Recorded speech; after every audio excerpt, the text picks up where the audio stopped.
every Thursday at 8 o'clock p.m. Central Standard Time. About our host, Carlotta Taylor is not just a survivor of child abuse, but has grown into what we come to know as our personal thriver against all odds, who no longer flinches at adversity but overcomes with authority. Carlotta decided to find the courage to say yes to herself. Miss Taylor has piece by piece faced her biggest adversary, the brokenness, and healed not only herself but has also affected thousands through her outreach and influence. Carlotta Taylor is the author of the best-selling book, No More Flinching. Getting to the heart of the matter has always been what Carlotta is about. To keep in touch, text Carlotta to 888-111. It's time for the show to begin. It wouldn't be the same without you, because this is the place people bond worldwide, sharing powerful stories, prevailing over adversity. The heart of the matter is the people's joy. Now, turn your attention to our host, Carlotta Taylor, as the show begins.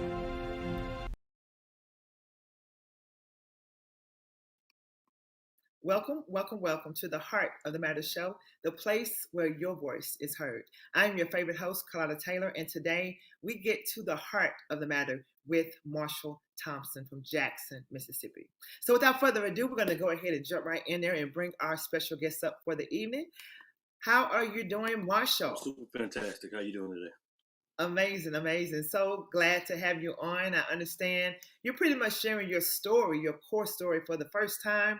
And thank you for being a guest today.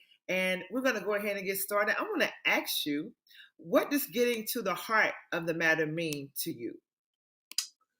I guess getting to the heart of the matter for me means that you're actually taking an in-depth look at yourself, not at who people say you are, but who you really are. And a lot of people don't know who they really are. They define themselves off of a name instead of who they are. And I think I've always been who I am, and I've known who I was for a long time, but wasn't quite able to operate in that the way that I should. Very intelligent answer, sir. I like the way you did that. Knowing who you are and being that. And like you said, a lot of people don't know who they are. You're absolutely correct about that. So we're going to take it all the way back. We're going to go back in the hands of time, go back in the past. The reason why we do this, even though we're full-blown adults right now, but childhood development is essential and it's very, very key to who you are as an adult. There are people who have faced all sorts of adversities in their childhood. And if not healed properly, managed properly, if there is no one if it's something bad, now I'm talking about, the hard knock life, okay? Like I grew up, and like you're going to find out about how Marshall grew up. If it's not attentive to, it could cause problems later on in the future, right? And some people, fortunately, have amazing upbringings, and that's okay. But everybody has faced some sort of adversity in their life, no matter who you are, where you're born, what planet, what country, doesn't matter. So, Marshall, take us back to little Marshall and just walk us through those first years of life that you can actually remember. So for me, my remembrance of growing up was a little bit different, I guess, than most people that I would think that would know me or would think. I grew up in a house where I had my mom, my dad, and had two sisters. I was a middle child. So with that sounds like this great thing, but not all the time. That's not really great, and I really don't share it. And like you said, this is gonna be the first time for me sharing it, because it's not something that I really wanted to share too much. But I share it sometimes because I believe that God wants to use me in places. I try to massage it a little bit and not really share the details. But you asked me the detail today, so I'm gonna go with it. So in that process, growing up, it was more so there was a lot of violence. There was a lot of violence in my house, from mom and dad always fighting. You had it going on all the time, and the real fighting from the neighborhoods, and people asking, why would the police at your house? Why would the ambulance at your house? That type of thing. Wow. Making up something. But the psychological effects of that growing up as a child can really mess with you, because every time you hear a noise at night, you think something is going on. You're on high alert throughout when you're growing up and thinking Mm. something's going on. That's not really a place for a young child to be in and growing up in. And then you get in a position in those things where you have to pick a side, or this one's pulling you this way, or help me with this or that. And that's not, a healthy place to be in. I think that there are a lot of things that in their hearts and their minds that they needed to have dealt with that was pretty much, you know, unresolved from them growing up, or what they felt they didn't have or didn't have, and they acted out on it and such. I think as far as on my mom's side, she came from a family where it was a large family. Back in the day when it's a large family, some of the kids go stay with the grandma, and some Yeah. other kids with the other grandma. So I think she felt she was an older child, that since she had to go stay with the grandma, even though she was taking care of him across the street, that she was slighted. And I can, understand that. And I think on the other Yeah. side, my dad, he grew up in a family where his dad was murdered when he was a child, a baby. Wow. We didn't meet him. Neither one of them knew their father. So I think there were a lot of dynamics there. I think a lot of great things happened, but there were a lot of things that weren't so great. So for me, that was one of the negatives. The other negative was I always felt like, I guess, the black sheep, so to speak. So in that house, a lot of times, I was the person that took a lot of what was going on, whether it be from my mom, so that expressed towards me, from getting whoopings, beatings, whatever you want to call it, throughout the process and throughout my whole life um, of living there. We never got along, never saw eye to eye in those situations, and that's a bad place to be in, because that's the person that most guys who like the mom is the Yes. person. So that was a big thing for me, and kind of hard for me, and something that I've healed from over the years, through years of therapy. But it was a process, because no matter what happened, it seemed like I couldn't do anything right. Or it was something that was going to cause me to be the one being cursed out or talked about. And on top of that, Mm. I was always small as a child. So I was very small. Even in ninth grade, I was 5'2" and 92 pounds. So a lot of times I wanted to go, 5'2" and 92 pounds. yes, in ninth grade. So that was a little something, but I didn't feel any different, because I'm me, and I feel like who I am. I'm the same guy I was then. So it Right. didn't matter. A lot of times I wanted to go out. Sometimes I had to want to go outside and play. I couldn't go outside and play because, like, you too skinny already. You don't need to lose no more weight. And Oh, really? yeah, really. I've heard that People one before. talked about a lot of different things. So I got a lot of negativity Mhm. going in on that side for me. So it wasn't a good space. I wanted to be at school. I wanted to be Mhm. at school. A lot of people didn't want to go to school. I wanted to go to school, even though I didn't have the best experiences at school. I got a chance to get away. I got a chance to get away. Yeah. So that was something that carried throughout my life, and it dealt with me, with my self esteem, and a whole lot of other things. And you look at me being in psychology, I look at a lot of stuff in psychology. You look at a lot of codependent traits, and you don't Mm. realize that when you grow up in a family where you're not able to, or where you don't feel like you're accepted with that unconditional love, you think that you kind of have to say yes to certain things. You can't say no, and you try to help people, and you get this thing, and you think that you really like helping, but it's really a thing that you like to be or want to be needed. If you don't Yes. identify that early, you end up in a lot of bad situations and a lot of relationships with a lot of different people that you shouldn't be in, whether it be work relationships, whether it be actual romantic relationships, or whatever it might be, and you take some things that you shouldn't take, but Right. you've been taught to live in that Yeah. type of realm, that type of life. So that's definitely some of the negativity that I had, and it was just a place of not having peace. I was just happy to go off to college, and when I went off to college, still I wake up in the night thinking that my mom kicking the door in for something. Oh, wow. I mean, So listen, you know, that environment space is very, very key. But I heard you say that you had issues when you went to school. So mhm. tell us a little bit about that. What would happen when you were with school, even though you were eager to go? What was going on in school? Just simple fact of me being small. So with you being that small, people try to pick on the person that's the smallest person. No matter how much fight I have in me, but if I didn't pretty much know how to You defend look the myself, part. then being in a not so good situation. So I always wanted to learn and to know martial arts, and I eventually did as an adult and stuff for that nature. But for those reasons, I guess. But it was just something that was always in me. I see the movies and I'm moving around trying to pretend like I'm in the movie myself and stuff like that. But yeah, Yes. school it wasn't a great place for me. But it was better than being at home. Gotcha. At least then I Yeah. could hit back um, when something was done to me, or if I was Wow. wronged, or say something back. Oh, well, I definitely can relate. I remember my brother and I, Carl Taylor Jr., and we would get out the bus, and our bus stop was literally maybe you could just 2 to 3 houses down around the corner. We would be home or at the place we called the house. We would make that little walk. It would take us 45 minutes almost just to get home. We kick rocks and take baby steps because we were just terrified of being in that home. And it's not a session of bashing parents because back then, everybody has their own story. Hmm. And that's why, the quicker you heal and the quicker that we get adults, healed adults, to raise children in the right, proper environment, the better the process will be. So thank you for sharing your truth today. Hmm. And you talked about environment, you talked about school, and you also said something that stuck out to me. You said that you would get in fights. I guess because you were getting picked on and bullied, maybe. Yes, yes, definitely would. But people would look at me as that's the person to pick on. You want to get a name, you're gonna try to jump on and pick on this person. So it was a Mm, little, could be kind of frustrating.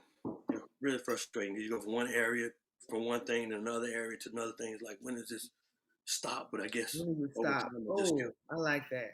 getting stronger, in the process. But there were a lot of, I guess, mental things that I had to overcome in those, because those things mess with your self-esteem too. Because if you're the person that's being messed with or being bullied, you become that person, and everybody wants to, I guess, try to make the name on bothering you. So Mm, yeah, and then on the other side, you go to another place, and then something else happens. So I could be at a outing, something, and run to one of my teachers, and then teacher like, yeah, he's one of the best kids I got, one of the best students I got, and then I hear from a parent, you don't know him, you don't live with him. You're like, no, not. this comes from like, what is going on when I do what I'm supposed to do? So Gotcha. a lot of that type of stuff has Yeah. been on throughout my life. A lot Mm, of made up things that don't even exist, and I kind of gotten to the root of where I believe some of that stuff comes from. But yeah. it is what it is, and I've always had to overcome it, and I think that's given me a bigger heart for people, because I can realize that everybody got their own issues. I And guess that's true. early I had to learn to love people who weren't treating me lovingly, so I had to experience that, and I had chances and now choices to deal with certain people in certain realms. So now I know how to deal with certain people. I might not let them all the way in this area, but I can love you from a distance, or I can love you for this, or I can trust you in this area. So it's just putting it in balance and in Yes. perspective. And I had my grandma, man, my grandma, both of my grandmothers were amazing figures, and they would pour into me. And my mom's mom would really pour into me scriptures and being that light of reasoning and helping and talking to me and praying with me and building me up and speaking um, affirmations and telling me who I am. I can remember being about 5 years old, walking to her steps, and I was asking questions, and one of my uncles or aunts, I can't remember who, was saying something about me asking a lot of questions, and she said, "Y'all leave him alone. That's That's what's gonna right. make him. That's what's gonna make him smart. Ask as many Yeah. questions as you want." And I can't tell you the stuff that I remember just because of the questions that I was able to ask, compared to other kids that might be told the opposite, and they are quiet and they don't realize that you're stunting that person's growth and you're not letting them be themselves. Oh wow, that is so essential right there. Um, that grandparent allowing you to use your voice and be inquisitive and get those questions answered. Um, do you feed off of that energy still today? And if you can, just Oh speak up man. just a little bit. Give me the real Marshall voice. 'Cause right now you Denzel a little bit over Look, there. look, because I don't want to be too. No, I want you to be I'm you. too animated. I'm too No, no, animated. no, So I'm trying no, to no, remember Marshall. to keep my hands down. I want you So, to be you because so you got that power now. within that, when I tell you, even today, even different places, I lived through a lot of stuff my grandma do. My grandma says a poor frog that won't praise his own pun. So I speak it. I know that when certain times it just pops up in my head. I can hear a lot of stuff, even a lot of stuff that my dad said growing up. Even though he couldn't manifest and live it, my dad is really intelligent. He just couldn't do the stuff that he was speaking. I caught on to the stuff that he was saying. I Come on. improvise and adapt, and you'll overcome any situation. And my mind is Mm. always on that, even though I didn't see him do it so much. Every man should have his own. You shouldn't borrow from nobody. Even though I saw him borrow and different things, even from me. But I held on to those things, and those are the things that also make me me. Even the stuff from my mom, the work ethic. I don't care what nobody. I know that the work ethic that I have came from me and my older sister having to do so much. Whether every time I had a mop and I got to sweep, I got to vacuum, I got to clean the bathroom. G said it wasn't done right, so I got to do everything every night. So Come I on. don't take anything from that. I'm like, that's who made me. Like, so every Yeah. part of me, every piece of me was like ingredients to a cake. I don't bash nobody, and they think that I Right. do. I guess, and this is my first time saying something, even though I hear a lot. I don't hear stories of people coming to me with lies that don't even make sense about Mm. me that never existed from. I'm not gonna get into that, from church members to other things, even to my pastor once came and said, they said I jumped on. I ain't never touched him, but the son was there. Like, he ain't never. You gotta know they don't play no games, so he ain't never. But just stuff to try to tear my character down throughout a whole span, even recently, months ago. Like, so for me, that doesn't bother me anymore because I know who I am. That's it. I know who I am. And I know how to position myself. I know how to not let certain things in. So sometimes I think people have all this drama and stuff going on is because you let stuff in. Then you try to fight, try to get out. No, when you see it at the door, close the door. I'll see y'all later. Period. True story. Last year sometime, some stuff happened that I caught whipped of that was a lie and trying to cause discord into my own home with Yes. now with my wife. So, and she knows, she sees, oh, I confronted them about it, which I wasn't going to say nothing, but I sent it to somebody and it got back to them because I was just going to ignore it because they worth my time. Because once you get people's energy, you know who they are. Yes. I don't spend time trying to, so I know. So it got back to them, which I didn't know it was going to get back to them. They came to my door. Oh, it wasn't like this. It wasn't like, I said, that's good. No, let me. I said, I closed the door and I went and got in the bed and went back to sleep. Left them outside. I'm not hurt. I've been dealing with this for a long time. I've grown. I've grown from it. I've learned Right. from it. So I think that it helps me even with when I was doing my therapy stuff for my externship at Jackson State, working on a PhD in clinical psychology. I got to get finished with that. All my coursework's done, but the last We're final gonna get to milestone, that. We're gonna get to I the have done it. psychology But stuff later. so in that, me doing therapy is actually easy to me. I can feel it. I can hear it. I'm in tune because of the stuff that I've gone through and also the therapy that I've gone through myself. Yes. All right. So, and I think a lot of that, again, I draw back from my grandmother being Yes. positive, trusting and leaning on God. I've been trusting and leaning on God since I was in the third grade. You know how people do it because their parents tell you to do it. When I was told, my mom told us to do it and go up front. But after that, I took it serious as I was reading my word myself behind the scenes. And Mm. that's my life. And that's what I'm living from. And I can remember even processes of going through and I'm going through. And I start singing Fred Hammond, no weapon formed against me shall prosper. Oh, you can sing too? I can't say I can sing, but I can. I was singing. I can hold a note here and there. Right. Okay. So in the process of that, because my mom can sing very well, and my sister, but in the process, every time I get to get on you, you get to start singing that song, not realizing that it was more to that song than that song. I Wow. was knowing that was nothing gonna stop me, no matter who came against me, no matter if it was the person that I felt was supposed to love me the most coming against me, it won't work. no weapon, because Lord. God had destined me to be who I'm supposed to be, and I'm still walking in it. That's why no matter what happens, I still keep going. I still keep growing because I don't believe that nobody or nothing can stop me or stop the plan of God or will for God on my life. So Come I on pray now. and I believe, but I can be like a Kurt Franklin when it's time. I probably put my foot in my son's butt in that instance. I'm saying but because we on the show. But it just showed me even more that he's who he is, and he ain't about all this perfect stuff because he Yeah. uses me, he blesses me. I have a gift of prophecy that I use when I want to, but not all the time. Okay. But I try to stay away from it because it's a little different. Sometimes giving people things about themselves and I don't even know what I'm talking about. They're like, you right on with it.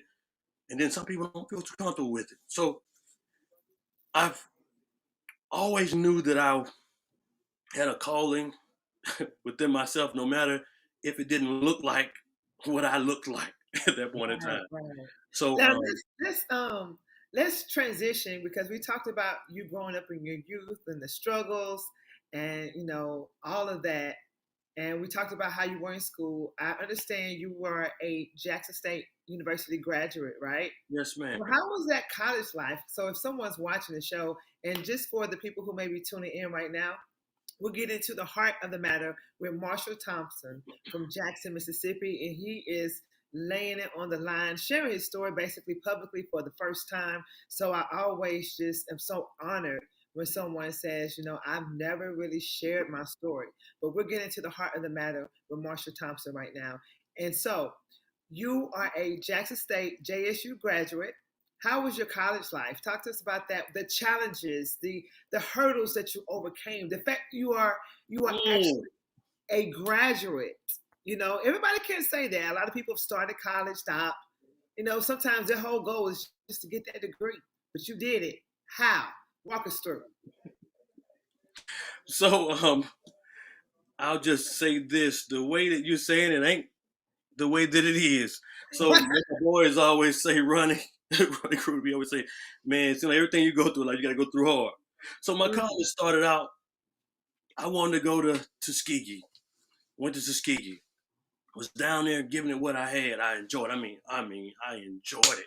I enjoyed it, and I couldn't afford to stay down there. Mm. I didn't have the financial support. My grandma was the only one that was going to support me and help me. She was going to come out of retirement to help me. And I'd be damned if my grandma would come out of retirement Mm. to help me stay in college. You know what I mean? So that's the type of woman this woman was. So Wow. after the first semester, I moved back home, moved back to Jackson. It was horrible. I had to move back in home. It went. So you already got one dynamic of when you a child and going through this, and then now once you've been away, and now you got to come back into this. It was something serious. It was something serious. Mm. So got into Jackson State, had to start all over. Through that process, my first part of a semester, I didn't do no working. I was trying to do the band thing and jump out there and do that. So my life was about the band, and got put out of the band. All right. Which instrument did you play? I played the cymbals. I played the cymbals at Jackson Okay, State. All you right. got put out the I band. got put out of the band, but I got put out of the band because I was like Antoine Fisher. Okay, Mhm. if you remember that story, Antoine Fisher be cool when somebody do something to you. Antoine Fisher, he lost it. All right, that's Mm. the stuff from your childhood that's been pushed under the rug and now it's manifesting itself then. Right. Yes. So in that time period, they were doing the stuff. I came in late. I was stronger than all of them because at the time I was bigger. I wasn't small anymore. My senior year of high school, I gained 30 Great pounds of show. muscle. In high school, I gained 30 pounds of muscle in 3 months. So I came back. It was a totally different. I had a goal. I set it. People were like, "We can get into that." All right, that's another time. So I made them to do it. I grew to. At that time, I was 6 feet, and I gained 30 pounds of muscle in 3 months to the EAS challenge. So I was a different dude. My mind was totally different. So at that time, I came in. They asked me, "Do I know the cadence called series?" I'm like, "Yeah, I know it." They were like, "You didn't know it?" I came in late though. No, you don't. I'm like, "Yes, I do." No, you don't. I didn't know it was hazing. I had no clue. Nobody ever told me that you're supposed to act like you don't know nothing. So the section leader at the time, Cortez, who's over, Lil Wayne's manager, the whole 9 yards. I can't say what I want to say, but I said, yes, I do. No, you don't. Everybody put their stuff down, they're going to jump me. I said, all I know is by the time, I'm going to try to change it a little bit. By the time y'all get ready to hit me, I'm going to be to knock 3 to 7 of y'all out. By the time y'all touch me. I don't blame you. And that's where I was, and that's who I am. But if I knew that was the game and that's how I roll, it would have been different. But I'm not that guy. I just look like him. So I love it. So in the midst, it was something I ended up getting, coach said them getting me put out. But I was just, they were playing me at first, had me playing my hands, we had other people playing real something. But when I was hitting them, I could hit them and bust them inside out. So when it was time, he's put me in front of Dr. Magruder. But we got cool. I talked to him out the years later, but it's fine. But he had me put me in front of everybody and want to play, and I didn't play at all. I just did this, and Dr. Magruder told me I had to leave. So that was fine. But anyway, fast forward. Back to where we're going. So college, I came back. Oh, it was rough. It was rough. Didn't work out well. Tried to do the thing in school. Ended up at one point in time doing 3 jobs. I was working at UPS overnight. I was cutting hair on campus, and I had a computer recycling program job. I was sleeping in between classes on the floor. Brought a pillow. But I was determined because I was like my grandma, man. She was trying to get me to go to school, and she wanted me to finish school. And my goal was I wanted my grandma to see me graduate. That was the only reason why I wanted to graduate. That's why I pushed it. One of my aunts, she didn't even believe it when I said I was going to graduate. She was like, ain't no way. Because of knowing all the stuff that I was doing in the time period, and I still end up, in that time, I was humping. Still 18, 19 hours, 21 hours, full load with all I was doing. So I didn't have the college life that everybody had. I had a few moments here and there, but the parties on the yard, all this stuff like that, I missed it all. I was working. I was grinding. So that's where it ended up. You're giving me ET vibes right now. You know what? I like to motivate, but I ain't doing it today. You know what I mean? But that's what it is. So with me, it's what's in you. Yeah. It's what's in you. And what's in you gonna come out if you allow it to. And you got to put yourself in a situation and start thinking positively. Just like I talk about the last 2020 and how you ain't asked me here yet, but how my gym doing what it's doing now. The only reason why this is happening manifested itself. I was in DC training. They shut everything down. I came and looked at buildings after they shut everything down, signed a lease. People like I'm crazy. My wife like it this the time, but I was believing God was telling me it's time to move. It's time to move. It's time to move. My wife was throwing me flack at home. Everybody else spending time with their family, but I was feeling God telling me to work. So I worked on this building the whole time. I finished remodeling this building. The day I spent off almost all my savings. The day before we opened up with COVID, and my business skyrocketed 3 times better than it's been in the last 7 years. And I just believed in that period of time. God was saying that the year 2020 was a place where I want y'all to rely on my vision and not y'all's vision. Come on now. You don't listen to what or look at what people are showing you or what they're saying, but listen to me and you will see what you heard. So that's the place that I was in. I pushed and it ain't stopping. That's how I always live. So no matter what happened, I believe I'm going to keep coming. No matter what's with me. I believe that everything that occurs to me in my life is only for a story, only to help somebody, only for God to get the glory. And he chose me to do it. And to whom much is given, much is required. And I look at it as a reverse.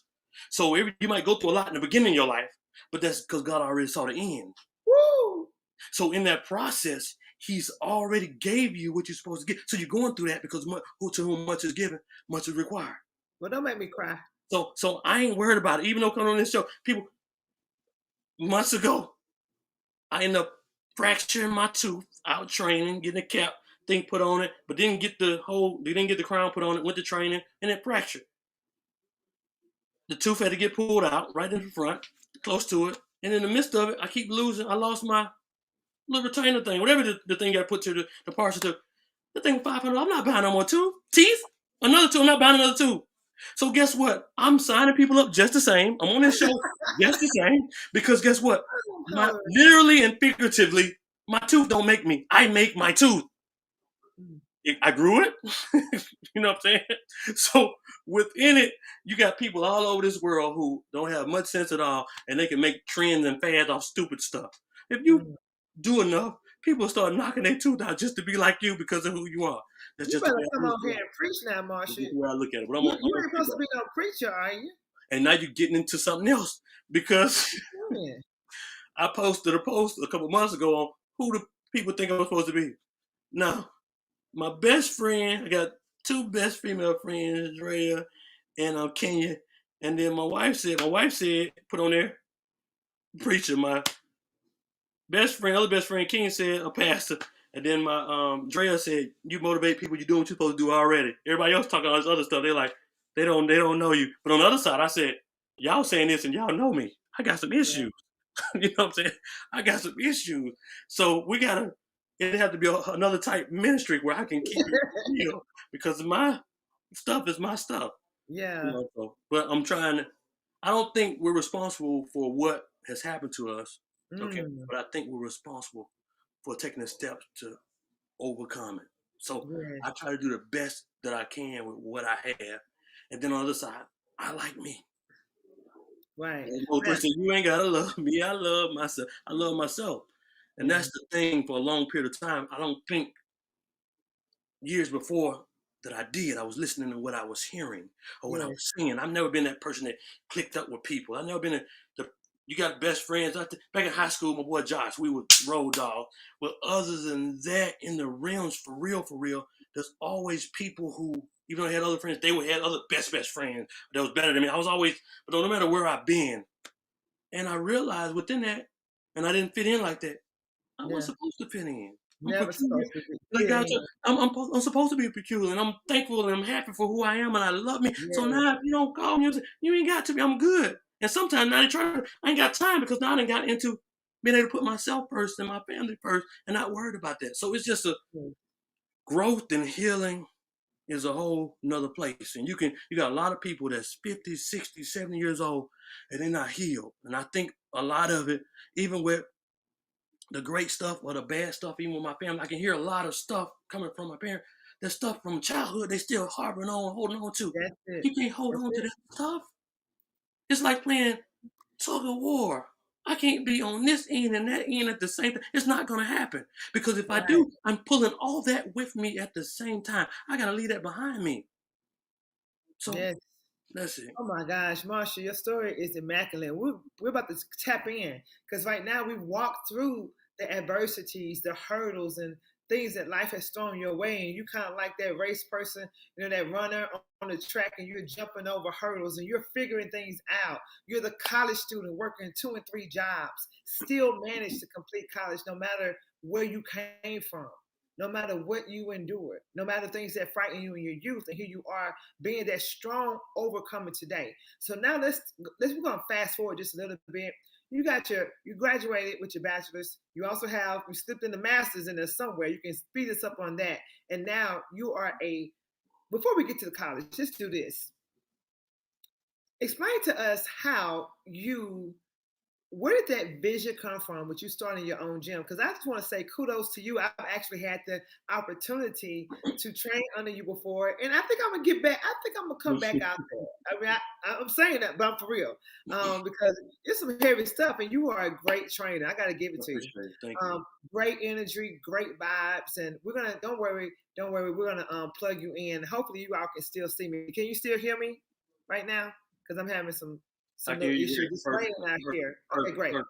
So the gym is lovely. I just love what you're doing. But how did you get your start? Because somebody else is probably going to tap into this right now or even later and catch the replay and say, man, if Marshall can go through the adversities, and I've been through some of that stuff he's went through, maybe I can do the same thing. So what inspired you? How did you do it? And how do you keep on doing it? Honestly, I never wanted a gym in my life. I always said I was never gonna have a gym. I was a fighter. I wanted to be the best in the world, to do everything I had to do to get there, and then I ended up in this place. And everything I do it with excellence. And I believe in transforming and sculpting minds and bodies for a lifetime. So I don't believe in the physical change. I believe that everybody that needs a physical change has some type of mental unhealthiness that they've not tapped into or they've not changed. Oh, that's good. So in all of the rims, I tell people in my class all the time, in all of the rims, you can blame it on your husband. You can blame it on the people at the job. Even though the same crap can happen every job. But when you come and look in that mirror, you got to face yourself and see what is it about me? And then once you find that thing and you fix that thing, you'll realize that that was the same thing that was hindering you in a lot of other realms. I can tell you the people that came to me and say, you don't help my marriage, you help me in my job. And I ain't talking about nothing about a marriage or a job. Unless it was about some of my old stuff or divorce, failure, some other stuff that I done dealt with. For the most part, it had nothing to do with that. It's about me tapping in. Because if you can't do something that a room full of other people can do, and you're physically healthy, that lets you know that there's an unhealthiness that lies there within you. So I force people to try to focus on that because I've tried to do the same thing myself. So back to your question. I get off, I get on the table. So I was training to fight, and obstacles hit me all type, way, shape, form, and fashion on this road. I moved away. I turned down the PhD, clinical psychology PhD program the first time and moved to DC on a 30-day window out of nowhere. So, people thought I was crazy as hell. But I had a dream that I know there was a real dream. And I don't tell people this, never, very rare people. I had a dream and I could see myself, and I saw myself winning and in this place and had all these I saw it. So I was like, it was a dream. Some dreams, they're a little bit different. I Yes. remember the dream and I saw who was in it. And even in that dream, I was like, man, it was a little weird because the girl I was with then, it wasn't her that was in it. It's crazy now because I look like my wife now, but it is what it is. Interesting. Well, We ain't getting into that. Oh, God knows what we don't know. All right. Because even all that is just crazy stuff. all So of that. in the midst of it, God, I know I asked him when I was supposed to move, I moved. But everything that I could think that could go wrong went wrong. I was broke as hell at one period of time. Um, One period of time made a good bit of money because my trainer there, he was great. When I say awesome trainer, one of the best trainers you're gonna find. And people don't give him accolades. He's a bad dude. But on some other levels, he was good with marketing. But on some other levels, he saw what it was he saw or what he wanted. And I thought for a period of time that, because I normally would just left, because I was learning a lot, but I was learning a lot by he was teaching other people a lot. So I was catching on, I was getting better. And throughout the process, I moved and left everything. And to my mind, I'm like, I ain't these regular other dudes because I'm athletic. I got the skill set. I know I can beat this. I know I can do it, but I'm not getting the attention. But my boy back home, which is my old trainer, was my best friend at the time, brother at the time. But that I moved, that tore all that up. But anyway, he was telling me, you just going through a hazing process, so just stick through it. Because they both in the same fraternity. He like, that's just a hazing process. Stick through it. So I kept sticking through, thinking eventually it was gonna come through. And lo and behold, I was doing my thing and going, had some other stuff going on. And throughout that process, and I think about a year, I came back home from visiting, and he told me, by this time he was seeing what I was able to do, and started pouring into me, and I was like, okay, and got me into the nationals, out the whim, and I had 3 fights in one weekend, and in 2 days, and MMA fights, and I won 2 of them by, I think, knockout, one of them by submission. No, 2 by Hold on, wait a submission. minute. Don't speed past that part. Say that one more time. So You had 3 fights in one weekend, in 2 days, yes, and you won 2 by knockout, and the third one by what? by submission. By submission. Whoa. Right, so 2 first rounds and 1 second round. So we was rolling. The momentum was coming. I was feeling like, man, it's going. And by this time, the buzz came, and one of my other affiliate coaches was setting up some stuff and let me know that I think it was John Silver, the UFC matchmaker was coming. They had me a fight set up with the guy against the Miltis team. My coach was putting marketing. I'm like, yes, we're coming. You know what I'm saying? The thing was but in my head, I wish they hadn't told me because I'm processing this guy coming. He's coming. You know what I'm saying? And so I fasted was before, which I didn't tell my coach that I was doing. And the day of the fight was supposed to be, for some reason, supposed to be a 2-round fight, so a 3-round fight. So first round I went out, I'm blasting. I ain't breathing at all. I'm losing all my, Oh my God. The second round, I think it was kind of even, but I was just going. I'm in autopilot mode. I sit on the stool. We were like, oh, the fight over with. Ding, ding. Coach, I had to go back out there. Wow. I lost that fight by decision. Oh. And it wasn't skill level. I should have beat the dude. It was an anxiety thing. So within that, So in the process, my coach ended up telling me, that I needed to go see a sports psychologist, Mm. to see what was going on. So I went to see the sports psychologist. And when I told him what had happened in the fight, he said, "You were abused as a child." He said, "This happens when you're abused Wow. immediately." Um, Wow. and so he said, "What happens is you're not in a trance." I thought I'd be in a trance. He said, "You go into like a autopilot." He said, "In that you're like in a daze in an autopilot where you're trying to protect yourself from when you were a child, when you couldn't protect yourself." Mm. And he had me go through this process of hypnosis. It was weird, but it was real. Yeah. He had said nice Marshall on one side, anger Marshall on this side, taking back the child. In the process, I got so worked up and I was crying. He's like, "Come back to nice Marshall. Come back to nice Marshall." It was this white guy. So it Man, was. I listen. really went there. So I went through these process Wow. and trying to go through this stuff, but through that process, I ended up hurting my groin through training. Training was out for a year. Came back from that year. I trained in my head mentally, and I came back. I was better than people who had been training when I wasn't training. There It was you go. beating some people. A month later, I strained the other groin. So that was horrible. It was like for like 11 months. Then my boy was I'm all out of town, living in DC. It was bad. It was a bad time because I was lonely as hell too. But in the process, because I didn't fit in, but in the process, I was always working. I felt like, well, if this hurt, God pushed me to work on something else. So I worked on another body part, work on something else. So throughout the process, I went through. My boy was lifting weights, and I ended up. He was lifting on the floor, and I picked the weights off. He got stuck. I slipped a disc in my back. Now what you doing? You just So heard it's every. like, Lord, what is going on? But I know that my steps are ordered, so something is going. So it's like I'm gonna keep on coming back, keep on coming back. I'm thinking I Right. stepped on Wolverine, and so I just started working my boxing for the most. I stayed with Gary Russell and them for a lot in that gym. He's a world champion right now, three-time world champion. I trained with his dad and Coach Gary, Coach Russell, and Coach Herb, Olympic coach. I learned a lot through that process, and in the process of that, I was married in secret. I was married in secret, and we was at a distance. And this whole time, I'm being this guy. I'm turning down everything. And I like what I like, but I was turning it down. Everybody know I'm a lesbian. I love certain type of, it's me. But I was turning it down because I'm focused, I'm married. And at this point, we just in different places. She's supposed to come, she never came. I would think stuff for my intuition. They played against like, "Marshall, you just tripping." My best friend say, "Marshall, you just tripping. Like, you just tripping. She wouldn't do it. She's this person," because she was a great person in so many regards and realms. 3.5 years later, it hit the fan. It hit the Mm. fan.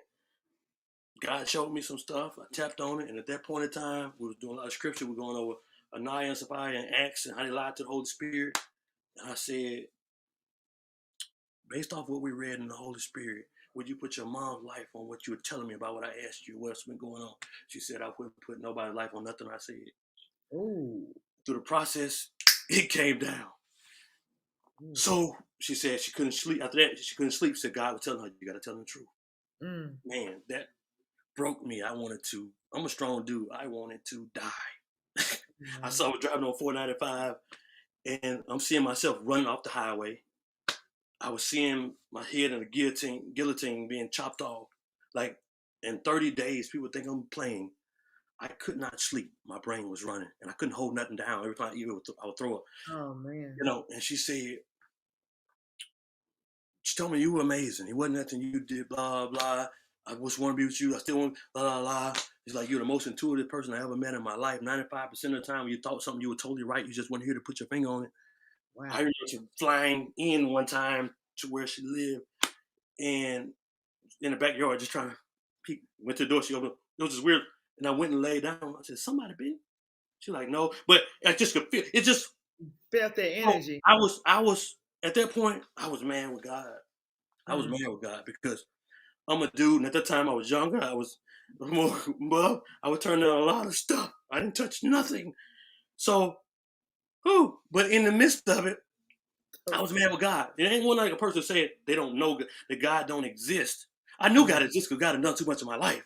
Right. But I was mad with him because he gave me so much for other people, but he didn't stop this from happening to me. But he showed me, when I look at it, he did show me. I just ignored it, listen to other people. So I learned something very valuable. Wow. Put faith in no man or woman. And she's a great person. She's had some stuff she need to deal with. We cool, we great. One of the best people I ever met. She's a great friend. Like, keep me down because I'm married, but great person. She acknowledges, apologizes, talk through it. We even tried to work through the process. I just couldn't deal with it. And from that process, I went to, even in there, I'm just telling God, keep you. I don't play with people. I went to go kill the dude. I was on my way. I'm just telling you, I was on my way. And my coach told the reader, said, hey, one boy's going with me. I found out where he was. Found out he said, wait a little bit because they won't know it's you then. But he was really just getting me to come to myself. When I think back, I was like, I appreciate yourself. come back to myself. Come back to myself. But in there, after that process, I was going to church, but I wasn't. And I was still anointed because your gifts come without repentance. But I was hurt and I was going to church and I was playing my tithes. But in the midst of it, I was mad with God. I'm using an excuse. So I went I can't say what I want to say, but I went on a spree.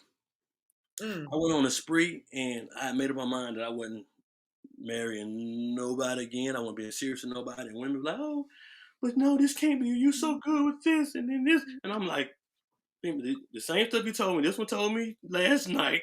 Like your text message one told me earlier. Like it still didn't matter. But I know that something just had to happen because you too. I ain't getting to that. But anyway, it was the same stuff because I was using the stuff that I was good at, along with my intuitive type of thing, and I wasn't playing. And so it was just funny to me because when I would go to women, I want to talk about Steve Harvey, what women want to. That was so funny. But anyway, I ain't getting that. So it was funny to me because in this process, sometimes I would pop out and be like, I want to find somebody. Like, how you doing? My name is Marshall. They won't give me no play. I'm out at the club. I was a bouncer at one of the clubs. I love to trace your tattoo on my tongue, and I'm talking bullshit.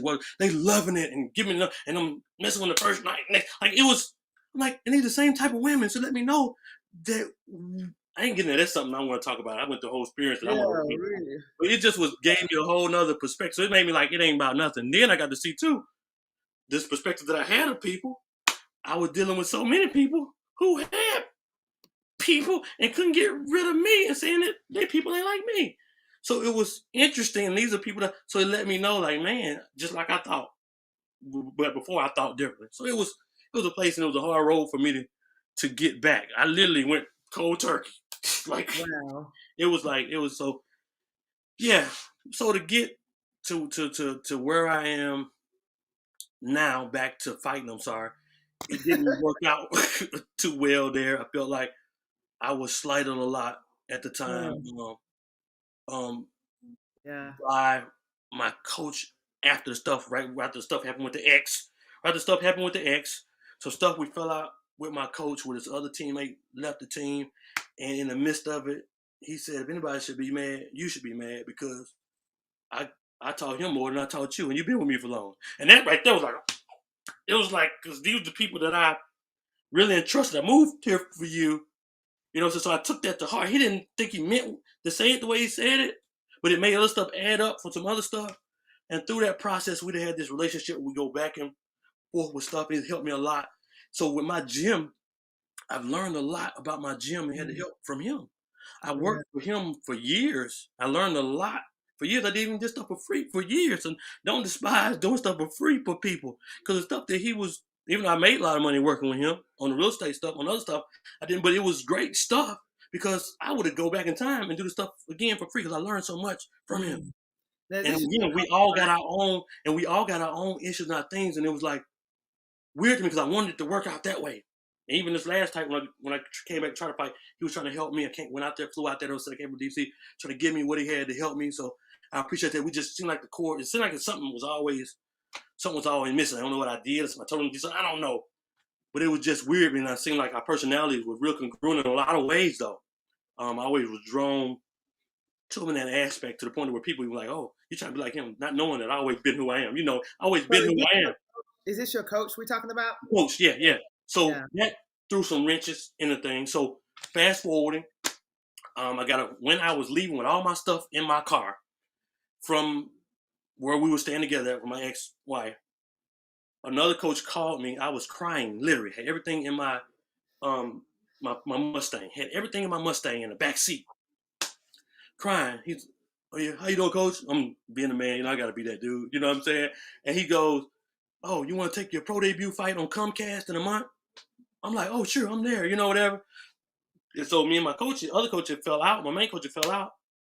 But then he told me that I shouldn't take that fight. We were trying to get back together. But he told me, if you do this on your own, then you can't train with me no more.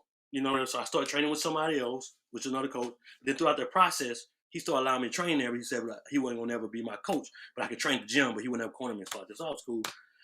So the week before my pro debut fight, for people who ever follow me, I T-boned the Verizon truck and totaled out my Mustang. Wow. Broke my left hand, tore ligaments in it the week before. So people really like, you shouldn't fight. I knew that God wanted me to fight, and I'm like, God gonna be with me. I put a vinegar wrap on my hand the night before the fight. It took the swelling down. It was whiter than you. You funny. So, in that, You funny. I did the physical. I squeezed my hand and faked the physical. I won that fight 1 minute 6 seconds of the first round. That's televised on Comcast, and I didn't have to use that hand. You know what I'm saying? So God processed, but then through that, the next 3 fights went good. The last one, I had a bad weight cut, and I don't even talk about it because I don't even make excuses. But I didn't have a team with me, so I was trying to cut weight, and I drove from Fort Washington to Baltimore, and I was trying to cut 2 extra pounds. Got there, I didn't know it. I had probably lost like 12 pounds in that period of time. So when I got ready to get out, I went totally blind. And I didn't know what was going on. The guy gave me some Gatorade. In about 5 minutes, it came back too. When I got on the scale upstairs, I was like 8 pounds under. So I called my coach. That was my former coach. And I called Roddy, telling him what was going on. He told me what was going on. So I went there I went and drunk my stuff down, got my weight back up, went into the weigh-in. I'm talking junk. The day of the fight, I just felt like I was lethargic. I lost the decision. But it was like, Lord, if the pieces were in place, and from that, it went bad. I went broke, and my sister was telling me, I need you to come home. Both my parents were getting real sick, and she's doing it on her own. And I'm like, man, ugh. And right before the end, my other coach that's in Florida, Roddy, was like, you need to go home. You need to go back home, get in the program, get in school. And I'm like, no. So when she said that, it was like confirmation. I came back home, and throughout that process, my pastor, Bishop Ronnie Cruder, a lot of stuff going on. I was broke. Put everything in at the time, in LeSabre. I was broke, and he told me that he wanted me to start a business. I kept saying, I don't want to do it. I remember going somewhere, and I was talking to some people. I had a hole in my shoe. And I put my feet on top of my shoe. But I just got finished praying. I was like, with Arkansas, I was like, God, if you want me to do this, then make it where I can't refuse it. Come on now. Came back running, said, Marshall, my dad wants you to start the gym. I was like, man, I can't start a gym. I ain't got no money, I ain't got no equipment. He said, man, I got a grant that I got to use before the end of the year, and I got like $5,000 left. You can have that money. He said you can start the gym here, you're rent free. I'm like, Lord, what are you doing? I don't want to do no damn gym. So in the midst of it, man, wow. Fast forwarding through the process, he did nothing but bless me through this process, and a lot of it.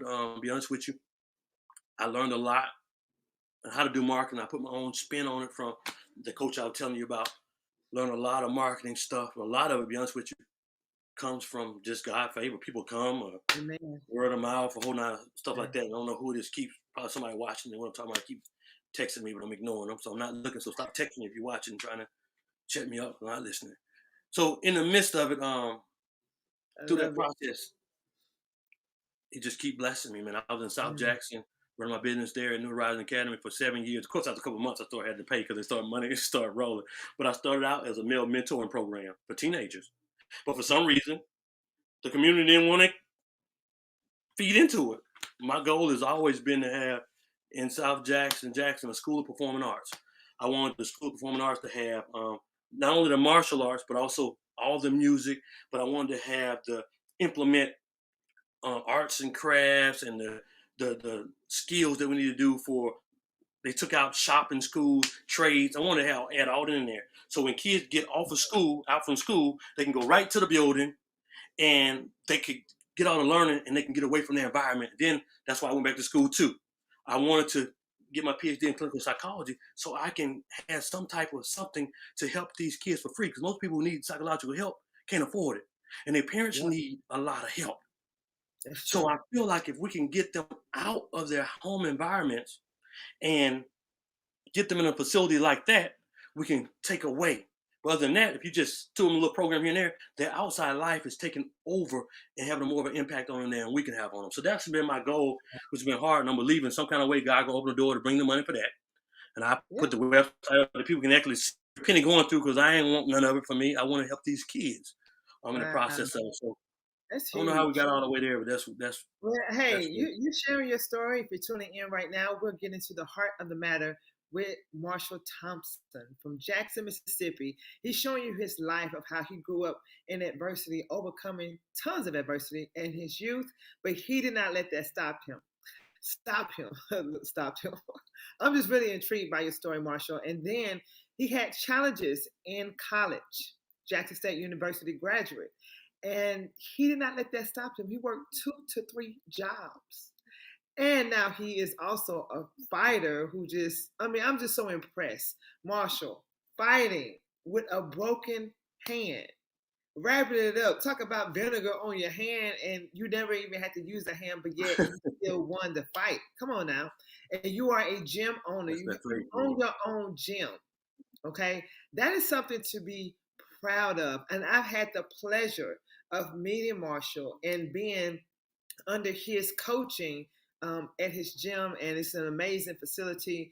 What I want to do right now is want you to let the people know how can they plug in to get your training, to get your services if they want to come out and see what your gym is like. Tell us about how can they connect with you. So basically, all you have to do is either go to my website, www.martialartsmma.com, or you can look at us on Instagram, which is scrolling on the bottom, Martial Arts MMA Academy. And you can just text, so you can send the link there, or you can schedule right in online. There's a link right there on my website where you can schedule in for all the trainings. We got boxing, kickboxing, really Muay Thai, but on kickboxing, kids martial arts program. Yes. Yeah, yeah. So we I get have it in, to. and we ain't going Yeah, for play. anytime I It's get real. a We work comment, on anytime I get the a comment, mental. yeah, anytime I get a comment that really pops out at me and it intrigues me. You know, all of the comments are amazing. So thank you everybody that's tuning in from Facebook and YouTube right now. Thank you for your feedback. Y'all been coming through in the comments, but we have one comment by Julian Mickens. He says therapeutic value. This man is a transformative leader. I have to agree with you, Julian. Yes, he is. I know Marshall personally, and he is exactly who he says he is, and he does the work. That's what I really admire about you, Marshall. No matter what, you know, you're real funny, so you probably could be a comedian too. But People don't know that unless they know me because I got this for, yeah, especially boot. That's the funniest thing too. Most people know me from boot camp. yes, yes, You just went out on Facebook. No, I just don't know you, and I don't talk to you or play with you. But other than that, I'm always playing. But people don't know it. I'm always playing. exactly, exactly. And so, so tell us. We have about 2 points we're gonna make, and then we're gonna go ahead and wrap the show up.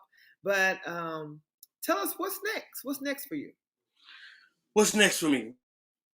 My goal, I still ain't gave up, and I don't believe there's a thing that's in me that's going to give up, is to get back in shape, get the training I need to do, and at my age, go back and get these world titles. And I don't believe that it's something that can't be done. I know it ain't nothing impossible for my God. And if you think it is, don't say it to me because I'm going to give you Mm, some words because don't speak negativity on my life. I'm probably going to say I rebuke you in the name of Jesus. So my goal is mhm. to get back and do that, but I want to open up that school of performing arts, hopefully build for my family, my son, try to build a legacy that is still in him so he can go Yes. farther, go harder in everything we're doing and try to just build for my family. And I really would want to heal generational curses. So my goal is through my family and through my line. And I think even in the midst of it a lot, because I had some great stuff, which my older sister was amazing to me. I mean, she a lot of times when I worked overnight or whatever, so she sleep most of the time, my dad be doing other stuff. So she was a person who I talked to a lot and helped me with my schoolwork and other things. So you have to have something that's there with you to help you and to go along with it. I always talk about positioning. Not only being in the right position, but you got to be in the right posture to receive. Yes. And I think a lot of times attitudes are jacked up. So you might do the best work that you can, or you think you're doing work, but just because you're nasty, people ain't gonna hire you or promote you, or you're not in the right position. So for me, I want to help people in those realms. I want someone in that school of performing arts to teach kids how to properly interview for jobs and work on Yes. some other things of that nature. So my goal, I got a lot of books in my head that people said I've been supposed to get out for years, but I've never got Yes. out. So hopefully I can sit down and do that. But before then, hopefully I can get on and get finished with this stuff for the PhD program and get this over with so I can get out of that. I'm sure it's a lot of stuff, but I really want, also something I want to do. I see a lot of stuff in the city. I would love to put together plans. I got a lot of plans in my head. Run for mayor one day. Like that's something I want to Right. do to help fix the city. Even if I just get a salary up to actually do it, because a lot of stuff that needs to be Wow. done that I can see common sense situation that fixes, and I want to know people that you can't buy. I don't care if you don't Come on like what now. I say with this. I know what I'm gonna try to do to make things better. I think too many people get in positions and they just can't get away from friends. I don't mind you putting your friends in positions if they're qualified. If they ain't qualified, don't come. Because All my right. job is to make the city better. And Mm. and so that's one of the things that I want to do eventually. I'll work close to somebody that can implement some of the stuff, because I don't have really much that time. I want to do other stuff. So if I don't do that, that's fine. Well, But Marsha, it yeah, looks like you already have a potential client. Chanel Crystal says, I will definitely be contacting you for my daughter to do kickboxing. She loves to box at home. So, all right. I'm looking forward to that. And listen, you would have my vote if you were to run for mayor. And now I want to ask you for your final one of those thoughts. kind of people. Look, I'm gonna be quiet and go ahead. Let me have your final thoughts. Anything that's on your heart that someone tuning in, hearing your story, that one person who's out there who's really inspired by your life story right now, and they're in a rut, they can't see their way out. What would you say to that person? Be honest with you, I say, I know it sounds cliche, but I say, look out to God, seek God in the midst of whatever's going on. Don't give up. Stay positive. Don't listen to the negative people, the naysayers, no matter who it is. Don't Mm. listen to them. Stay focused. Keep pushing towards it. And no matter what, if you wake up with it on your mind, Tyler Perry said on something I saw a couple of weeks ago, it's planted there for a reason. And for me, I believe when you have a dream or you have a vision, that is God's way of knocking on knocking on your door, asking you, do you want more? But how Mm. many times have you ever had an idea and you tell it to a best friend, you tell it to a family member, and they say, oh, that ain't a good idea, and then it dies? Wow. Don't tell it to them if you don't have the power or the fortitude to keep moving without it. If you feel Woo! it and you know you're supposed to do it, do it. Just because they Do say it. it's not possible, that might be true for them. But God has made you different. There's some things differently about you than other people. Another thing, don't try to be like everybody else. I believe we do. We're in an era where a lot of people suffers from identity theft. They want to be like somebody else. Don't be afraid to be you, whether it's popular or not, because Yeah. after a while, once you do you, nobody can beat you doing you. And I say it all the time. I heard from Yeah. somewhere a while ago. People can't duplicate faster than I can recreate. So Come you on can now. try to be me. None of my boot camp classes have ever been the same. Anybody ever been in my boot camp class, they can tell you, not one in 7.5 years. And they'd be amazing. I make up exercises. And sometimes I say, if you did this before, they said, no. I said, because I just made it up. Why? Because that's one of the I love giftings it. that I'm walking in. It's my gift. So the Marcia. last thing I'm going to say is stop going in other people's area. Walk in your own area. And if you don't know what you're good at, ask somebody else. Ask somebody else that's been around. Your mama just said your grandma would be proud. She's somebody that I take heed to and listen to a lot. All right. What are you good at? Ask them what you're good at. Because you might not see, sometimes you can't see what they say, the trees for the forest. And you're not Yes. knowing that the thing that you're doing so easily is harder for somebody else. Stop spending time working on stuff and other people's businesses and work on what's in your heart and what's good for you. Because my old coach just said hard work will always be talent when talent refuses to work hard. I believe that. But I don't believe that you can outwork me or outbeat me, that you can beat me in something that I'm talented at and that I'm working hard at. You can't beat me. Wow. That's why I know at 40 years old, I can go back and still whoop some ass and get a title. Because even at this age, my body, my ability, if I got to get this part, last time I went and did some stuff, there was some stuff going on here that caused some stuff not to work right. But my ability, I ain't lost nothing. And but people gonna tell me I can't do it. Watch me just like, watch me do so much more in the past. And I'm gonna keep doing it and stop talking to me because I won't listen. Only thing I'm listening to is him and what he's planning in here. It's in here for a reason. So if you wake up with it in your mind, don't stop going to it, even though you're going through it until you get to it. That's what I'm gonna say. Wow. And pray and pray and pray. When you don't feel like it, I'm almost done, I promise. People think prayer is something that's going to stop stuff from happening. And I tell you all the time, relationship with God, that's a lie. What I found is the more I spend time with God throughout a problem, he gives me more energy to do more. Not that I don't go through more. It's just now when I would have been tired and quit, I can go on another 2 hours, another 3 hours. Even when I would have cried and got depressed, I can go on through more. God doesn't do a magical pill to stop you.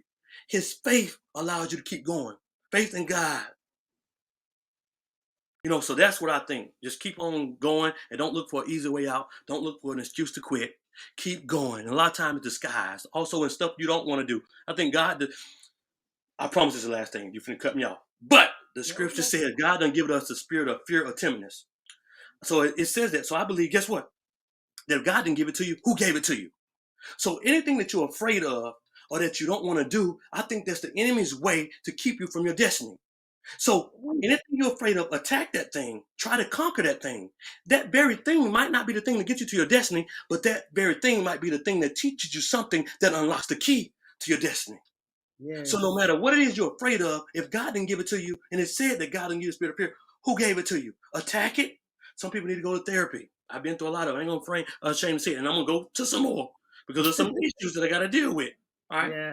So whatever you gotta do to help yourself grow, do it. Don't be ashamed. Don't be afraid. Ignore what people say.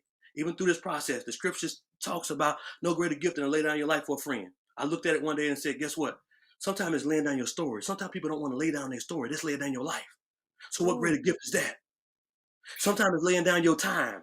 What greater gift is that than lay down your time? Sometimes you're too busy. Stop sometime and help somebody. Now, I can't let you vampire me because you ain't doing what you're supposed to do. But there are some times that you have to stop and help somebody else. And sometimes your blessings are laid up in your help for somebody else when you don't want to do it. So get out of your mindset of just you. I'm going to stop because I can keep going. But so in the midst of it, that's what I believe that I try to work. I try to live.